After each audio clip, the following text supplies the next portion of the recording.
First, we had Dreadhead Jimmy, and then we had Emo Jimmy.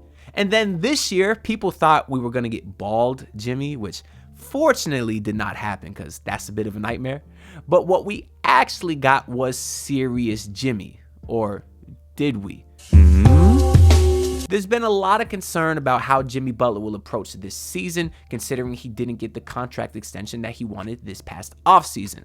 Obviously, you had Pat Riley give some pretty interesting quotes in his postseason presser, in which he did tell Jimmy to shut his mouth because he wasn't playing enough games to talk about the Knicks, and Pat Riley also did share his concerns about Jimmy Butler's availability. Now, we did see that in this media day a couple days ago, Jimmy did not have any sort of funky hairstyle, so a lot of people took that as Jimmy Butler being serious and meaning business coming into this training camp. Now, that's also what I believed, but then when Jimmy was asked about it, he did admit that he had a pretty elaborate style planned. Unfortunately, he had a flight that got delayed from Paris, so he didn't have time to get all his hair and makeup done and whatever else he had planned. So we don't really know what Jimmy Butler's mindset is. Now, also, just because he decided to be goofy on media day doesn't mean that he was going to mess around come regular season. But I did find it interesting that he didn't show up in any sort of weird outfit, because it's been reported, I've heard Ethan Skolnick talk about it on his podcast, that the Heat front office and executives didn't really like the silly Jimmy Butler stuff.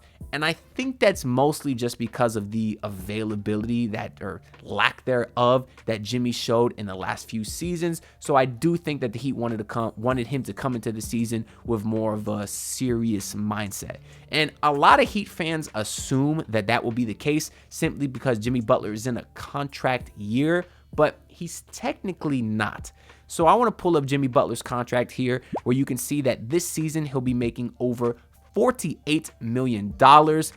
But next season he does have a player option where if he opts in, he will be making $52 million. That's why this season isn't technically a contract year. Worst case scenario, Jimmy comes into the season, doesn't play well or misses a lot of games, and then he opts into that contract so he can get all that money, and then that would make next year his true contract year. Now, this is a lot of money, especially when you consider the fact that if he did get that extension, he would be making upwards of $58 million year after next. And I do think that's quite a bit of money for a guy that's had his availability concerns. So I do want to say that I love Jimmy Butler. I got the Funko Pop, the signed jersey, easily one of my favorite players of all time. But I do get annoyed with his approach to the regular season. I used to be okay with it because, of course, playoff Jimmy is a god. But what good is playoff Jimmy if you miss the playoffs? Each of the last two seasons, they've been in the play-in tournament. And when you are in the play-in tournament, it's anybody's game. All you got to do is lose one or two straight games and you miss the postseason entirely. And especially now that Jimmy's commanding all this money via contract extension, I can't justify paying him that money like the money's coming out of my pocket. I understand it's not, but as a fan, I can't justify paying him all that money for a guy that's going to miss, 20 plus games. Now, what I want to do in this video, though, is kind of give my prediction of what kind of Jimmy we will see next season. I want to look at his stats from the previous years, and I will end the video by giving my final prediction on his stat line for this year so we can see how right or wrong I was come April. So I'm going to put up his career stats here, where you can see his last 5 years with the Miami Heat are highlighted in orange. He's basically averaged anywhere from 20 to almost 23 points per game. Some worrisome things is this past season, he did have a bit of a drop off where he went from 22.9 points the year before to only 20.8 points last year. A lot of people saw that as a decreaseness and aggressiveness, but if you do look at the field goal attempts, they've been relatively consistent throughout his career. Same with the free throw attempts, and I do think that is the best sign of aggression. Now, there was some positives with his numbers last year, particularly with the 3-point percentage, because since joining the Miami Heat, you could see his first 3 years here, he was under 25%, which is terrible. That's awful. It is as bad as it sounds. And it was weird because Prior to joining the Heat, Jimmy was never a great three-point shooter, but he was never this bad. Now, fortunately, in his 4th year with the Heat, he got up to 35%, and then last year he was over 41% on 2.5 attempts. Now, is that kind of production and efficiency consistent? Is that sustainable? I sure hope so, because if Jimmy's shooting 40+% from 3, and you got Bam stretching the floor, and Jaime Jaquez with an improved jumper, this Heat's offense will be scary. But I don't know if we can necessarily expect 40+% from Jimmy, but if he at least is over 33, 34%, that is something that I would be happy with. Now, one more thing that I want to note here is his assist numbers. Jimmy Butler averages 4.3 assists for his career, but since joining the Miami Heat, he's never had under 5, and he's had at most 7.1 assists per season, and that was in his 2nd year here. Now, the reason I want to point that out is because we never really looked at Jimmy as sort of a facilitator prior to joining the Miami Heat. He was mostly a bucket, Jimmy G buckets. But one thing that I did love most about him joining this team is he was able to sort of show his versatility. So I just want to keep that in mind when I give my stat prediction, because I'm not going to have him at 25+ points per game. Spoiler alert. But I do think he will have a much more well-rounded season, because I do think that is how he will best impact winning. So I do first want to say that I do expect Jimmy Butler to take this regular season serious. The one thing that you can never doubt about Jimmy Butler is his want and desire to win an NBA championship. I kind of remember I tweeted this out one time, and it did well. A lot of people agreed. I said, Jimmy Butler has found the perfect balance between enjoying life outside of basketball and being silly, and also leaving no doubt in my mind that he is a stone cold killer who will do whatever it takes to win. That's what I love Jimmy Butler.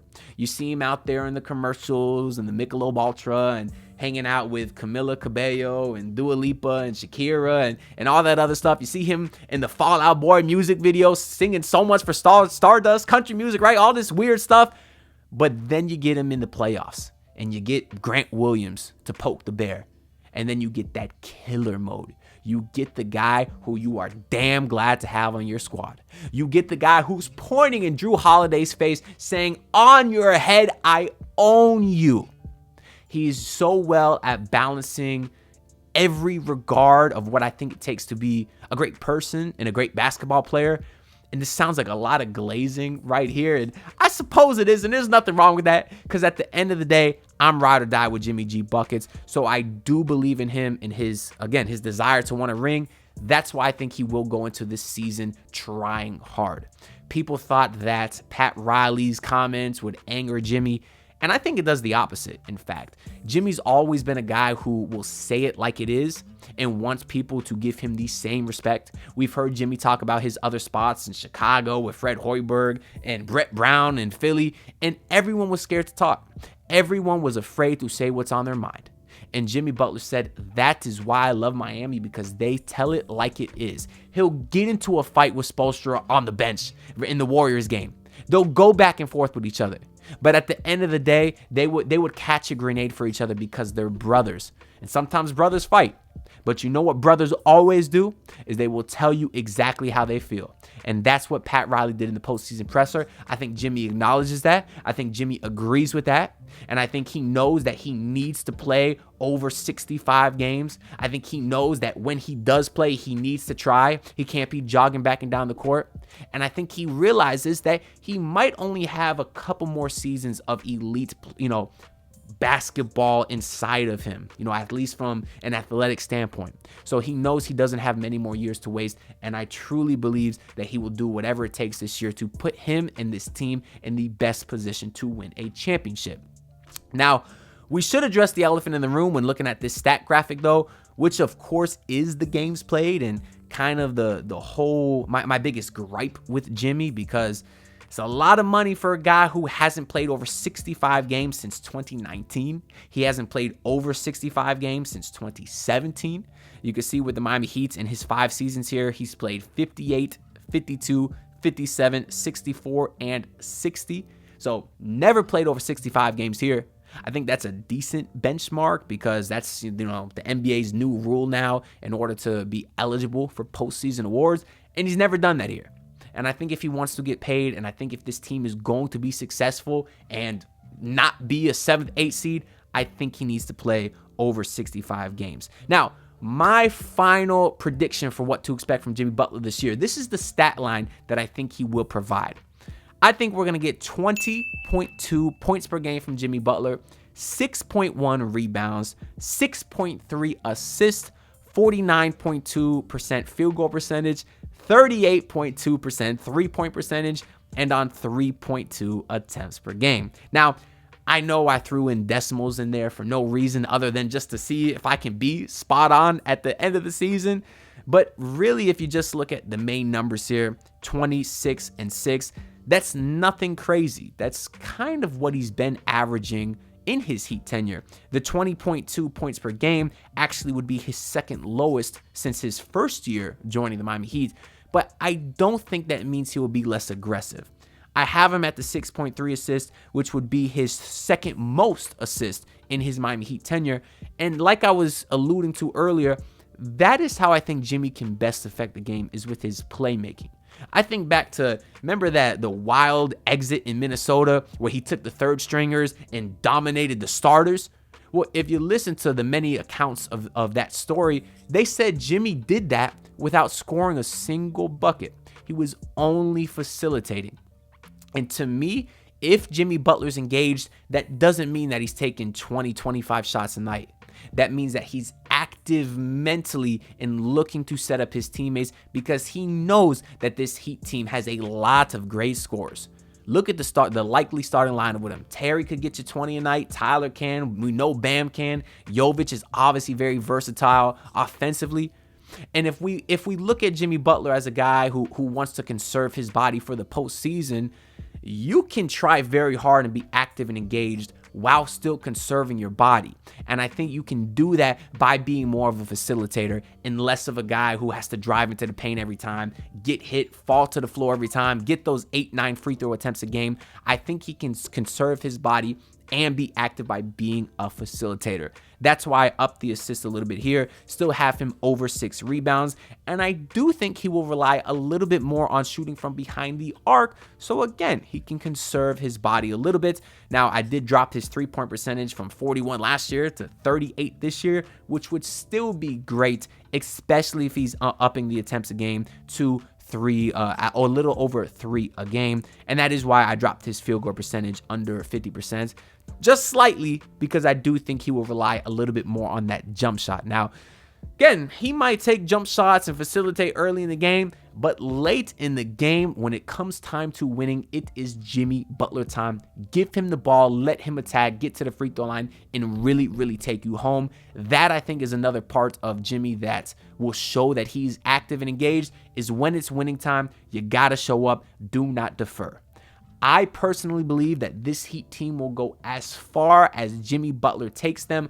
A lot of people think Bam's the best player. I think there's an argument for that.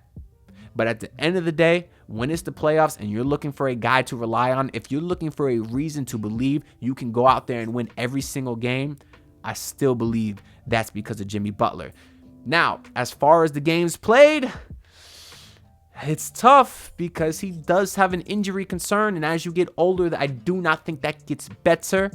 So I'll log him at 65 games so he can be just enough to win any postseason awards if he's eligible, like maybe 3rd team All-NBA, 1st team All-Defense, 2nd team All-Defense. I do think him himself will look at, his goal as a 65 game benchmark, and I do think that he hits that mark. So overall, those are the numbers that I think Jimmy Butler will average this season, and I do think he tries. He's active and engaged, and I think it will really benefit the team.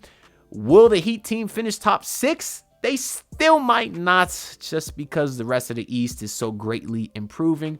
But if this team is healthy going to the postseason, I give them a chance against anyone, and I will give my final predictions on this Heat team either later in the preseason or before the regular season starts. So stay tuned for my official standings predictions at some point going forward. Anyways, that's all I got to say for this video. Make sure to like and comment what you think Jimmy Butler will average next season. and hit subscribe, because all that good stuff boosts the algorithm so everyone can see this. And I'll see y'all with the next video. Peace out. Look, pull up in your city tryna get that dead face. Do it on my own, I don't need no dead weight. Had to kill him off, yeah, I need that head space. You know this homegrown bitch don't offend me.